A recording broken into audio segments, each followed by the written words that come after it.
Have you ever sat in silence after someone's words cut too deep, and yet you still told yourself, "It's fine, they didn't mean it"? Have you ever watched your heart slowly bend, just to keep a relationship from breaking? You're not alone. There's a quiet grief that comes from tolerating what your soul knows is wrong, but you call it love, you call it loyalty, you call it maturity, and so you stay.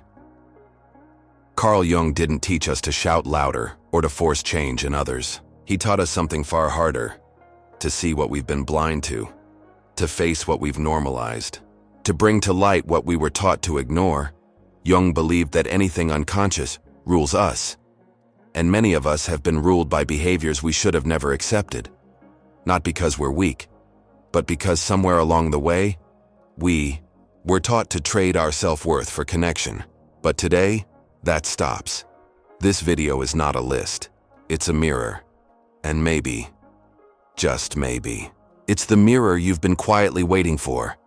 We're going to walk together through 10 behaviors that Carl Jung's philosophy teaches us not to tolerate, not to protect our pride, but to protect our peace, to call back our energy, and to gently close the doors that have been draining us open. These patterns don't always come with warning signs. Sometimes they come with laughter, with gifts, with whispered apologies and promises to do better.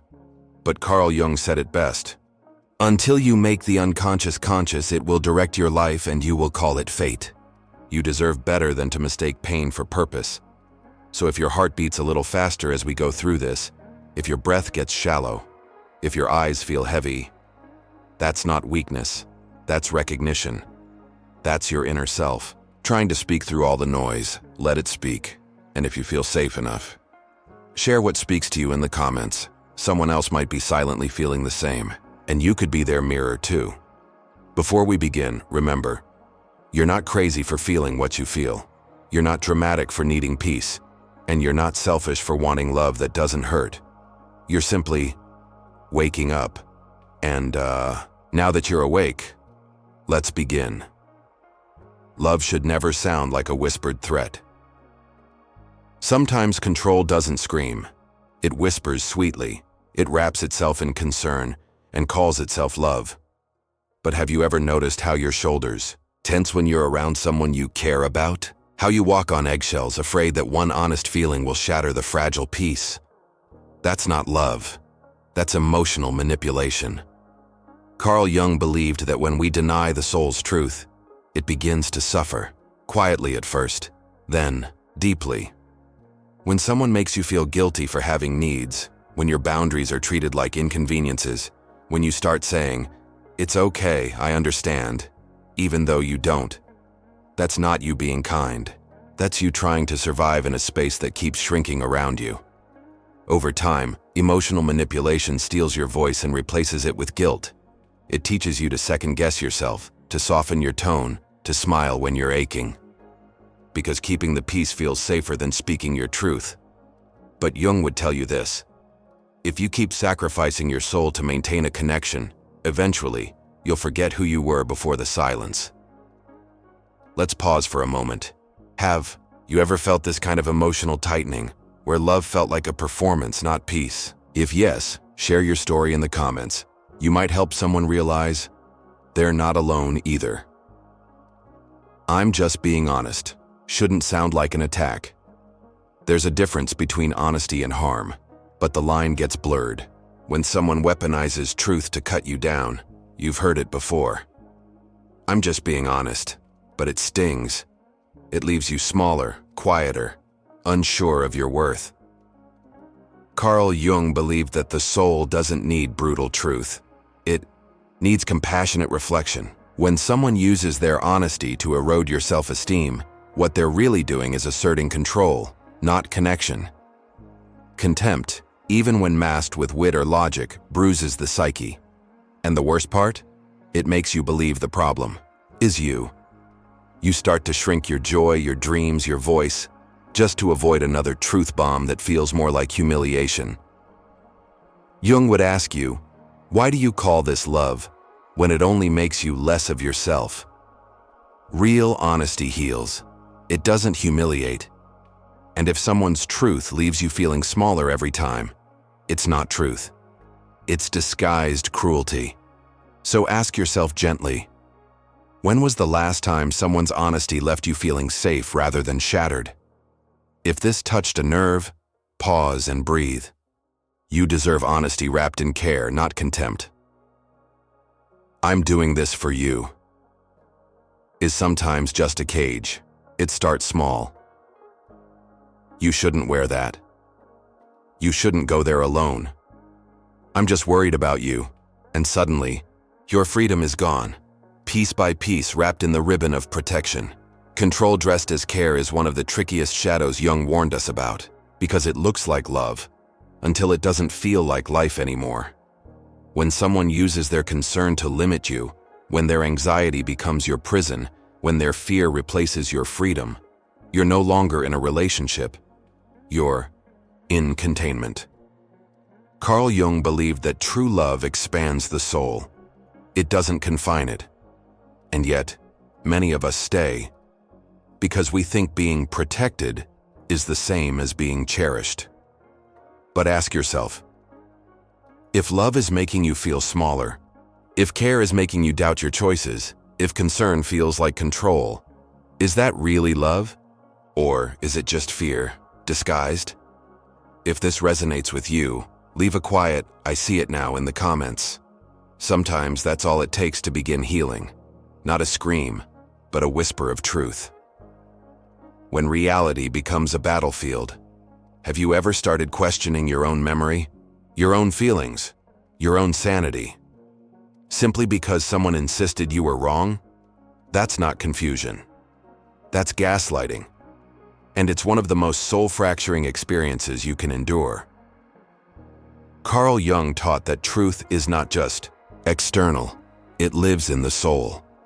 And when someone repeatedly dismisses your reality, they are not helping you see clearer. They are helping you forget yourself. Gaslighting isn't loud.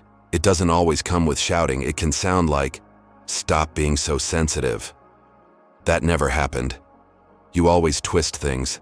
Little by little, it breaks you, not with violence but with distortion, until you don't even trust your own feelings anymore. Jung warned us, what we do not make conscious will rule us, and gaslighting is designed to keep you unconscious of your truth, of your power, of your ability to walk away.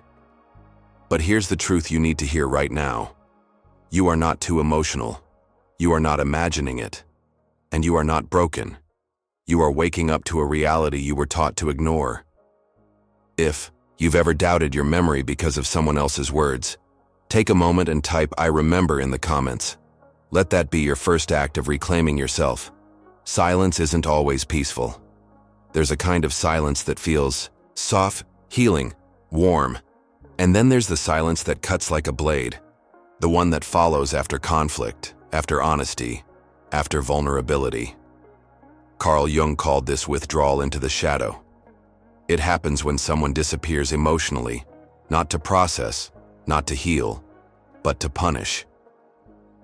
Maybe you've sent long texts that were never answered. Maybe you've felt someone go cold the moment you said something true. Maybe you've sat in a room with them, but it felt like they had already left. This isn't about space, it's about control. Emotional withdrawal as punishment creates anxiety, confusion, and the belief that you caused the distance. That if only you were softer, quieter, less complicated, they would come back. But love should not make you chase your own worth. Jung believed that the soul begins to split when we deny its pain. And the pain of emotional exile, of being invisible in someone's presence, is one of the deepest wounds of all. You deserve presence, not punishment. So if you've ever felt yourself shrinking just to be noticed again, just to be let back, and just to be loved a little, pause. Your love should never be a performance for attention. Leave a "no more silence" in the comments if you've ever felt the chill of someone's withdrawal used as a weapon instead of a window. 6. Dimming your light just to be tolerated.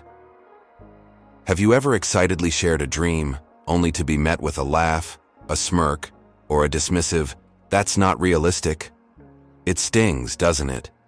But what hurts even more is what happens after. You stop sharing, you stop dreaming, you stop believing. Carl Jung spoke of individuation, the journey of becoming your true self. And yet many of us slowly retreat from that path because someone close to us made our inner world feel foolish, or childish, or inconvenient. When your passions are mocked, when your creativity is met with sarcasm, when your enthusiasm is labeled too much, your soul starts to dim its own light just to fit into a smaller room.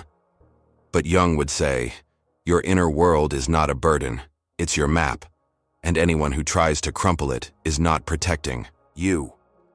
They're controlling the route because your expansion makes them uncomfortable. So take a breath and remember, you were not born to be digestible to everyone. You were born to be whole. If you've ever felt ashamed of your dreams or silenced your spark to keep the peace, leave a "My Voice Matters" in the comments. It's not too late to light that flame again, when apologies start to feel like scripts. Apologies are supposed to bring healing, but what happens when they start to feel rehearsed? I didn't mean to. I'll never do it again. I love you. And then they do it again. Carl Jung believed that repeated behavior is never accidental. It's a choice, and if someone repeatedly chooses to hurt you while wrapping their harm in apologies, you're not being loved, you're being pacified. It's a form of emotional management, a cycle that sounds like remorse but moves like manipulation. You forgive, they forget, and the pain becomes a pattern, not a past. Eventually, you start to mistrust your own instincts. You become desensitized to your own pain. You start calling endurance strength and calling hope healing. But Jung would whisper this truth. If the apology doesn't come with change, it's not growth. It's a mask. Your soul wasn't designed to live on emotional scraps. It was designed to recognize patterns and to break them. Have you ever found yourself forgiving someone not because they changed, but because you were tired of hurting? If yes, type "No more cycles" in the comments. You are allowed to outgrow the pain, even if you still love them. Independence isn't the same as emotional neglect. Some people wear independence like armor. They say, "I don't need anyone. I'm just doing me." And yet, you feel abandoned. You reach out. You give. You initiate every conversation, every plan, every repair. And slowly, you begin to feel like you're loving alone. Carl Jung taught that the psyche seeks balance, not emotional starvation disguised as strength. True independence includes emotional reciprocity. It doesn't avoid it. If someone uses their autonomy to avoid showing up for you, to escape vulnerability, to disappear in the name of freedom, what you're experiencing is not empowerment, it's avoidance. And if you're always the one making space for them, while they never even knock on your emotional door, then ask yourself, is this love? Or are you holding up a relationship they're not even standing in? Love isn't supposed to be one-sided effort. It's not supposed to make you feel like a burden for needing presence. If you've ever found yourself in a relationship where independence meant you had to do all the emotional labor, type "I deserve mutual effort" in the comments. Your needs are not too much, they just haven't been met. When humor hurts more than it heals. Sarcasm can sound funny, clever, even charming, until you start laughing less and questioning yourself more. Carl Jung once said, "The things that irritate us about others can lead us to understanding. But what if someone uses irritation to mask disrespect? When jokes are always at your expense, when humor feels more like humiliation, when you start smiling just to not seem too sensitive, you're not being loved, you're being chipped away." Sarcasm, when used as a shield, often hides deeper resentment. It becomes a quiet form of emotional erosion, where every "just kidding" is actually just hurting. Jung believed in the integration of the shadow, but not in making others carry its weight. If jokes make you feel smaller, if laughter feels like a test, if your pain is disguised as their punchline, you don't need thicker skin. You need better boundaries. Say it gently, but say it clearly. My emotions are not a stage. My dignity is not your comedy. And if that's a lesson you've had to learn the hard way, leave a quiet, "I deserve respect" in the comments. You're not overreacting. You're finally recognizing the sting behind the smile. 10. When love turns cold without warning. There's a kind of silence that feels safe, that says, "I'm here, even when I'm quiet." But then there's the silence that feels like punishment. You send a message, no reply. You express your feelings. They go cold. You reach out and hit a wall of indifference. Carl Jung saw this as a regression, a slipping into the unconscious shadow where love no longer grows, but hides. When someone withholds affection, attention, or presence to gain control, it isn't maturity. It's manipulation.